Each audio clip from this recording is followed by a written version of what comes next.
مسیح یسوع کے خوبصورت ترین اور ایسے نام میں جو سب ناموں سے اعلیٰ و افضل ہے، آپ کو انجیل کے اسیر اور مسیح یسوع کے ادنا خادم پادری آصف کا سلام پہنچے۔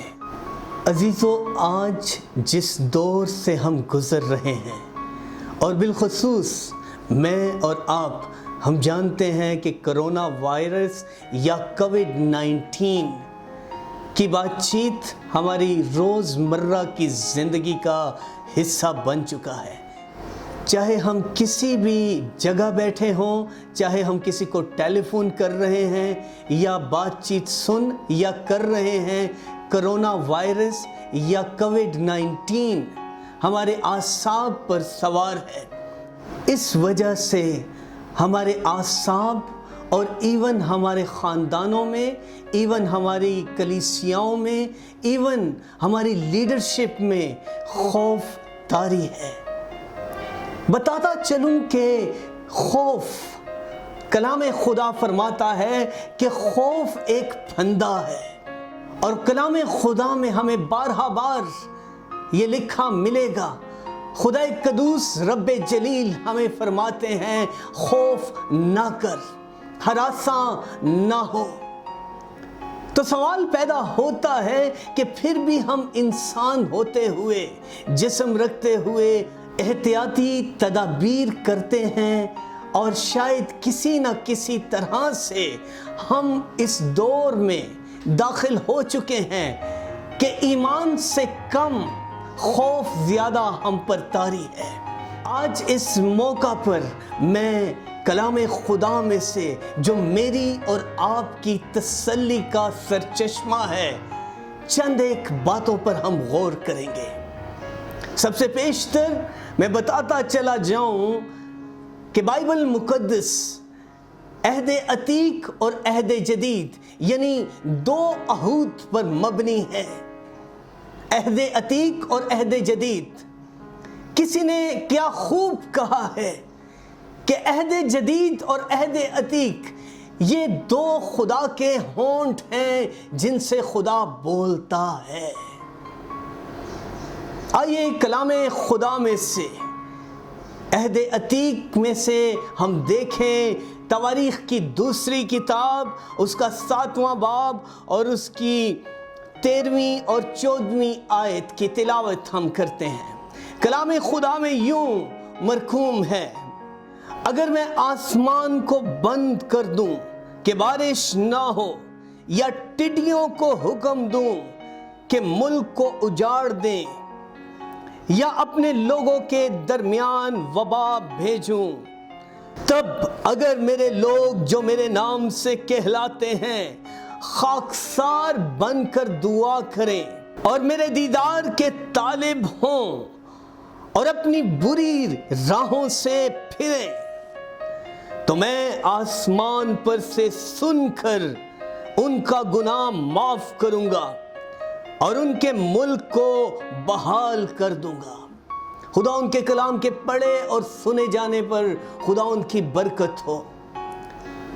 انجیل کا اسیر ہوتے ہوئے، یا یوں کہوں کہ مسیح یسوع کا ادنا خادم ہوتے ہوئے، میں جب ان تمام حالات کو دیکھتا ہوں تو میں سمجھتا ہوں کہ یہ میرے لیے، میرے خاندان کے لیے، میری اولاد کے لیے، میری کلیسیا کے لیے یا کلیسیا پاکستان کے لیے، نہ فقط کلیسیا پاکستان کے لیے بلکہ عالمگیر کلیسیا کے لیے ایک ویک اپ کال ہے، تاکہ ہم جانیں کہ خدائے ذوالجلال، جس کا خاصہ ہمیشہ رحم کرنا ہے، جو قہر کرنے میں دھیما اور شفقت اور راستی میں غنی ہے، وہ مجھ سے اور آپ سے کیا چاہتا ہے۔ ہمارے پاس دو راستے ہیں، ایک یہ کہ ہم جانتے ہیں، جس طرح کہ کلام خدا میں سے ہم نے دیکھا کہ ٹڈیاں جو ہیں، خدا فرماتا ہے کہ میں ٹڈیوں کو حکم دوں کہ وہ ملک کو اجاڑ کر دیں۔ میرا اور آپ کا وطن عزیز، ہمارا پیارا ملک پاکستان، آج دیکھیں کہ کس طرح ٹڈیاں جو ہیں وہ کتنی فصلوں کو برباد کر رہی ہیں۔ یہ میری اپنی قیاس آرائی بھی ہو سکتی ہے یا الہی خیال بھی ہو سکتا ہے کہ خدا اس ملک میں کچھ کرنے کو ہے۔ خدا چاہتا ہے کہ اس ملک کو بحال کرے، لیکن اس سے پیشتر کہ خدا اس ملک کو بحال کرے، خدا ہم سے کیا چاہتا ہے؟ ہم اپنی زندگیوں پر غور کریں، روزمرہ کی زندگی پر غور کریں۔ ہمارا کتنا وقت جو ہے دنیا کی اور وباؤں کی فکروں میں گزرتا ہے، لیکن کتنا وقت ہم خدا کے کلام پر دھیان دیتے ہیں۔ اس موقع پر مجھے زبور نویس یاد آتا ہے، جہاں پہ وہ کہتا ہے کہ شرارت کے خیموں میں بسنے سے زیادہ میں اپنے خدا کے گھر کا دربان ہونا زیادہ پسند کروں گا۔ میرے عزیز بہنوں، بھائیوں، بچوں، بزرگوں، بتانا چاہتا ہوں کہ خدا کے قہر کو اگر کوئی اس کے رحم میں تبدیل کر سکتا ہے، ہماری کوششیں یا ہمارے نیک کام نہیں، بلکہ یہ کہ ہم اپنے خدا سے لپٹ جائیں، اپنے خدا کی اس بلاہٹ کو جانیں جس کے لیے خدا نے ہمیں بلایا ہے۔ خدا چاہتا ہے کہ یہ وقت ہے کہ ہم اپنے خاندان کے لیے، اپنی زندگی کے لیے، اپنے ملک کے لیے، اپنے شہر کے لیے، اپنے علاقے کے لیے کھڑے ہوں اور اس رخنہ میں خدا کے سامنے کھڑے ہوں۔ 14ویں آیت میں خدا ہمیں ہماری تمام طرح کی بیماریوں سے، ہماری تمام طرح کی وباؤں سے، ہمارے اندر جو بے چینی کی اور خوف کی فضا چھائی ہوئی ہے، اس کا علاج ہمیں بتاتا ہے۔ اور اس کا علاج کیا ہے؟ تب اگر میرے لوگ، اس سے مراد یہ نہیں کہ باہر کے لوگ، اس سے مراد یہ نہیں غیر اقوام، اس سے مراد ہے میں اور آپ، اس کے لوگ، اس کی کلیسیا۔ تب اگر میرے لوگ جو میرے نام سے کہلاتے ہیں، اگر میں اس طرح کہوں، تب اگر میرے لوگ جو میرے نام سے منسوب ہیں، تو یہ غلط نہ ہوگا۔ خدا قدوس خدا چاہتا ہے کہ ہم خاکسار بن کر دعا کریں۔ میں انگریزی میں اکثر یہ فقرہ کہتا ہوں، It's time to pray, not to play۔ ہماری زندگیوں میں اس وقت، یا ہمارے ازدواجوں میں، یا ہماری خاندانی زندگی میں، جس دور سے ہم گزر رہے ہیں، شاید تاریخ میں ہمیں اتنا دعا کی یا خاکسار بننے کی ضرورت شاید اس طرح محسوس نہ ہوئی ہو جتنا کہ آج دور حاضر میں ہمیں ضرورت ہے۔ عزیزو، ضرورت اس بات کی ہے کہ ہم خاکسار بن کر دعا کریں۔ اور جب میں یہ بات کرتا ہوں یا خدا یہ بات کرتا ہے کہ خاکسار بن کر دعا کریں، تو میں بات رسمی دعا کی نہیں کرتا، میں بات ریاکاری والی خاکساری کی نہیں کرتا، میں بات کرتا ہوں دل کی فروتنی کے ساتھ ہم رب جلیل کے سامنے سر خم ہوں، اور ایسی دعا جو کچھ کر دکھائے۔ انگریزی زبان میں ایک لفظ اکثر آپ کہیں نہ کہیں پڑھتے یا سنتے ہیں، پش، PUSH۔ کسی نے کیا خوب اس کی وضاحت کی ہے۔ P سے pray، U سے until، S سے something، H سے happening۔ means pray until something happens۔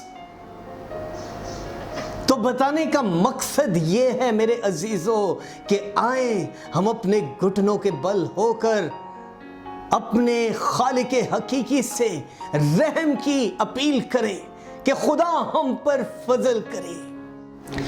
اگلی بات جس کی طرف خدا اشارہ کرتا ہے کہ متعدد بار ہم توبہ تو کر لیتے ہیں، متعدد بار ہم خاکسار بھی بن جاتے ہیں، لیکن جو اگلا قدم ہے وہ ہے کہ ہم اپنے خدا کے دیدار کے طالب ہوں۔ یعنی ہماری طلب یا ہمارا اگلا قدم کیا ہو؟ کیا یہ نہ ہو کہ ہم کچھ پروجیکٹس یا اور ایکٹیویٹیز میں اپنے آپ کو ملوث کر کے خدا کی اس گہری حضوری کو یا خدا ان کی اس عجیب کالنگ کو، بلاہٹ کو جو ہماری زندگیوں پر یا ہمارے خاندانوں پر ہے یا ہماری کلیسیاؤں پہ ہے، اس کی طرف سے ہمارا رخ پھر کر کچھ انٹرٹینمنٹس کی طرف لگ جائے۔ اچھا ہے کہ ہمارا دھیان گہان اپنے خدائے قدوس جو کہتا ہے کہ تم میرے دیدار کے طالب ہو، اس سے مراد یہ نہیں کہ ہفتے میں ایک دن یا ہم صرف اتوار کو یا صرف فرائیڈے کو خدا کے سامنے جائیں۔ اس سے مراد یہ ہے ہر لمحہ ہر لحظہ ہم اپنے محبوب خدا کے دیدار کے طالب ہوں۔ خداوند یسایہ کے وسیلہ سے کہتا ہے کہ جس طرح دلہا دلہن میں راحت پاتا ہے، ویسے ہی خداوند تیرا خدا تجھ میں مسرور ہوگا۔ تو عزیز بہنوں، بھائیوں، بزرگوں، بچوں، یہ ضروری ہے کہ ہم اس راحت میں شامل ہوں جو خدا ہم میں ڈھونڈنا چاہتا ہے، یا جو ہماری روحیں ترس رہی ہیں کہ ہم خدائے ذوالجلال اور رب جلیل کے دیدار میں پائیں۔ تیسری بات جو وہ کرتا ہے وہ یہ ہے کہ ہم اپنی بری راہوں سے پھریں، یعنی ریپینٹنس ہے، توبہ ہے، اور ایسی توبہ کہ پھر ہم وہ گناہ یا وہ غلطی یا وہ خطا ریپیٹ نہ کریں۔ وہ کہتا ہے کہ اپنی بری راہوں سے پھریں تو اس کا اجر کیا ہے؟ خدا بند آسمان کو کھول دے گا۔ خدا فرماتا ہے کہ تو میں آسمان پر سے سن کر تمہارا گناہ معاف کروں گا۔ اور جب خدا مغفرت کر دے گا، جب خدا ہمیں معاف فرمائے گا، تو اس کا اجر کیا ہوگا کہ نہ فقط ہم بحال ہوں گے، نہ فقط ہماری کلیسیائیں بحال ہوں گی، نہ فقط ہمارے علاقہ بحال ہوگا، بلکہ خدا فرماتا ہے کہ میں تمہارے ملک کو بحال کر دوں گا۔ میرا ایمان ہے کہ خداوند اس وقت آپ کی زندگیوں سے مخاطب ہے، آپ کی کلیسیاؤں سے مخاطب ہے۔ خدا چاہتا ہے کہ ہم اپنے ملک کی بحالی کے لیے، ہم اپنی کلیسیاؤں کی بحالی کے لیے، اور سب سے بڑھ کر ہم اپنی شخصی بحالی کے لیے خدا کے طالب ہوں۔ عزیزو، اس بات کو میں کبھی بھول نہیں سکتا کہ کس قدر عہد عتیق کے آغاز ہی میں خدا نے ایک زبردست اپنے بندہ نوح کو بھیجا، اور اس نے لکھا ہے کلام خدا میں کہ شادیاں بھی ہو رہی تھی، سارا کچھ ایسے لگ رہا تھا کہ نارمل ہے، لیکن نارمل نہیں تھا۔ خدا اپنے بندہ کے وسیلہ سے انتباہ دیتا رہا کہ ایک بڑا طوفان آنے کو ہے۔ آج میں آپ کو ایک زبردست خبر دینا چاہتا ہوں کہ خدا آپ کو استعمال کرنا چاہتا ہے۔ چاہے آپ وطن عزیز ملک پاکستان میں ہیں یا ملک سے باہر ہیں، خدا آپ کی زندگی میں متحرک ہونا چاہتا ہے۔ یاد رکھیں کہ خدا کو آج نوح جیسے لوگوں کی ضرورت ہے، جنہیں پرواہ نہیں کہ لوگ ان کے متعلق کیا کہیں گے، جنہیں پرواہ نہیں کہ لوگ ان کے کردار کشی کریں گے شاید، ایسے نوح پیدا ہوں، ایسے ایلیا پیدا ہوں جن کا فوکس ہو کہ ہم نے اپنے خدا کی دی ہوئی اسائنمنٹ کو پورا کرنا ہے۔ ان 5 بیدار کمواریوں کی طرح ہمیں منتظر رہنا ہے۔ کلام خدا میں لکھا ہے کہ جو خداوند کا انتظار کرتے ہیں وہ اثر نو زور پائیں گے۔ عزیز بہنوں، بھائیوں، بزرگوں اور میرے عزیز بچوں، میں ضرور اس بات کا اظہار کرنا چاہتا ہوں کہ خدا کووڈ-19 پر، خدا ٹڈیوں کی وباؤں پر، خدا جو ہے وہ کسی بھی ایسی وبا یا آفت پر قادر نہیں بلکہ قادر مطلق ہے، اور اس نے آپ کو اور مجھے یہ اختیار دیا ہے کیونکہ یسوع مسیح کے وسیلہ سے، اس کے تمام کر دینے کے وسیلہ سے ہمارے پاس یہ اختیار ہے کہ ہم اس رخنہ میں کھڑے ہوں اور اپنی کلیسیا کے لیے، اپنے ملک کے لیے اور ملک پاکستان کے لیے، ایون اپنے خاندانوں کے لیے، ہم اس رخنہ میں کھڑے ہو کر خدا کے حضور دیکھیں کہ کس قدر خدا شفقت و راستی میں غنی ہے۔ میری دعا ہے خدا اپنے کلام کے وسیلہ سے ہمیں بیدار کرے اور پھر سے ہمیں دوبارہ سے موقع دے کہ ہم اس کے کھیت یعنی پاکستان میں مزدور بن کر اس اسائنمنٹ کو فنش کریں جو خدا نے ہمیں دی ہے۔ وہ اسائنمنٹ کیا ہے؟ جاؤ اور سب قوموں کو شاگرد بناؤ اور ان کو باپ، بیٹے اور روح القدس کے نام سے بپتسمہ دو۔ اگر آپ چاہتے ہیں کہ میرا اور آپ کا یعنی کلیسیا کا دلہا جلد آئے تو آئیے ہم اپنی اسائنمنٹ کو نہ فقط شروع کریں بلکہ پورا کریں۔ خداوند اس کلام کے وسیلہ سے آپ کی زندگیوں کے اندر اپنی پاک روح کی آگ کو برپا کرے تاکہ آپ یرمیاہ کی طرح کہہ سکیں کہ اے خدا، تیرا کلام میرے اندر جلتی آگ کی مانند ہے جسے میں ضبط نہیں کر سکتا۔ سو یہ وقت ہے کہ ہم خدا کے کلام کو پھیلائیں اور انجیل کو یعنی ارشاد اعظم کی تکمیل کریں۔ خداوند یسوع آپ کو اور آپ کے خاندانوں کو بے حد برکت دے اور اپنے کلام پر عمل کرنے کی بصیرت عطا فرمائے۔ آمین ثم آمین۔